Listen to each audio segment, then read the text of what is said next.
40 दिन का भारत का इंतजार आखिरकार खत्म हुआ।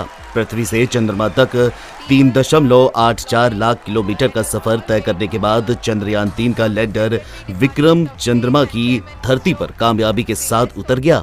इसी के साथ भारत चांद पर सॉफ्ट लैंडिंग करने वाला रूस, अमेरिका और चीन के बाद दुनिया का चौथा देश बन गया है। वही चंद्रमा के दक्षिणी ध्रुव पर सॉफ्ट लैंडिंग करने वाला दुनिया का पहला देश बन गया है। अब नजरें प्रज्ञान रोवर पर हैं, जो स्थितियां सामान्य होने के बाद चांद की सतह पर चलेगा।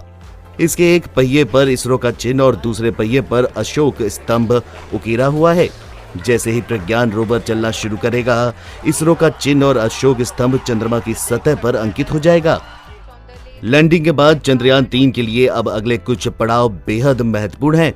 चंद्रयान 3 का लैंडर मॉड्यूल लैंडर के कंप्लीट कॉन्फ़िगरेशन को बताता है। इसमें रोवर का वजन 26 किलोग्राम है। रोवर चंद्रयान 2 के विक्रम रोवर के जैसे ही है। वरिष्ठ वैज्ञानिक डॉक्टर संजीव सहजपाल की माने तो योजना के मुताबिक 23 से 24 अगस्त के बीच में चंद्रयान की सॉफ्ट लैंडिंग चांद पर हो जाएगी। इसरो के वैज्ञानिकों की योजना के मुताबिक सॉफ्ट लैंडिंग के साथ ही लैंडर और रोवर चांद की सतह पर अपना काम करना शुरू कर देंगे। लैंडर के साथ ही चांद की सतह पर उतरने वाले रोवर अपने पहियों वाले उपकरण के साथ वहां की सतह की पूरी जानकारी इसरो के वैज्ञानिकों को देना शुरू कर देगा। वही वैज्ञानिकों के मुताबिक सॉफ्ट लैंडिंग के बाद रोवर और लैंडर से जो जानकारियां इसरो को मिलेगी वह 14 दिनों तक ही होगी। उनका कहना है कि रोवर से मिलने वाली जानकारियां बेहद ज्यादा महत्वपूर्ण इसलिए मानी जाती हैं क्योंकि वह चांद की सतह पर जाकर आगे बढ़ता रहता है। वैज्ञानिकों का कहना है कि 14 दिनों के भीतर रोवर चांद पर अपने तय रास्ते को न सिर्फ पूरा करेगा बल्कि उसकी पूरी सूचनाएं भी इसरो के डाटा सेंटर को भेजता भी रहेगा। संजीव सहजपाल का यह भी कहना है कि सिर्फ रोवर ही नहीं बल्कि लैंडर के माध्यम से भी सूचनाएं और पूरी तकनीकी जानकारियां मिलती रहेंगी। वह ये कहते हैं कि लैंडर और रोवर 14 दिनों तक पूरी सक्रियता के साथ हमें सूचनाएं भेजेगा। उनका कहना है कि तमाम विपरीत परिस्थितियों के लिए तैयार किए जाने वाले लैंडर और रोवर के पावर बैकअप की क्षमता 14 दिनों तक सबसे ज्यादा होती है। उसके इस बात की सूचनाएं या तो मिलनी बंद हो जाएंगी या उनकी स्पीड ना के बराबर हो जाएंगी।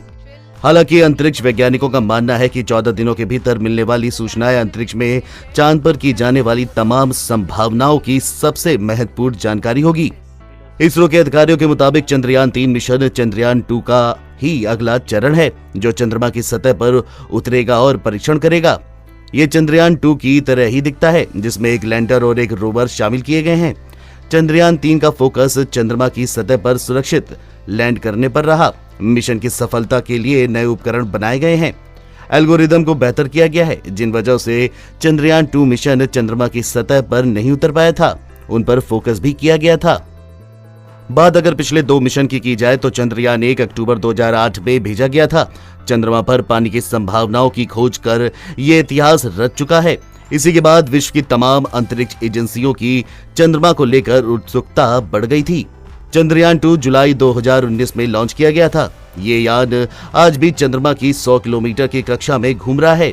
इसे 1 साल तक ही चलना था, लेकिन अब तक हमें ये जानकारी भेज रहा है। इसमें विश्व का सबसे बेहतरीन कैमरा लगा है, जो चंद्रमा के लगभग हर हिस्से की तस्वीर ले चुका है।